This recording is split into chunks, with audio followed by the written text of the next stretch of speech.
On l'appelle le 8e continent ou la soupe de plastique. Situé dans le nord-est de l'océan Pacifique et découvert en 1997, il s'étend sur une surface d'environ 3,4 millions de kilomètres carrés, soit près de 6 fois la superficie de la France.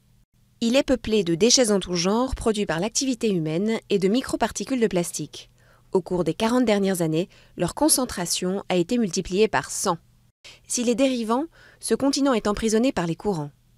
En effet, ces résidus flottants à la surface s'agglutinent dans le gir subtropical du Pacifique Nord, un immense vortex.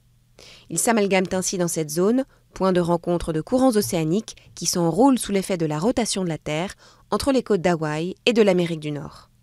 4 autres vortex marins dans lesquels se concentrent des millions de tonnes d'immondices polluent nos océans. Peu émergées, mais épaisses par endroits de plusieurs dizaines de mètres, ces plaques de débris terrestres ont des conséquences écologiques parfois insoupçonnées. Confondus avec le plancton, ces détritus en décomposition sont ingérés par les mammifères, tortues et oiseaux et obstruent leur système digestif. Mais dans le Pacifique Nord, cette masse d'ordures constitue un milieu propice à la reproduction d'une espèce d'araignée d'eau, l'Allobate sericeus.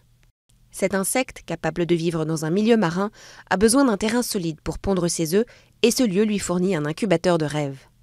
Manne inespérée pour les crabes, les poissons et les oiseaux de mer, l'Allobate est, elle aussi, un prédateur qui affectionne le zooplancton et les œufs de poisson.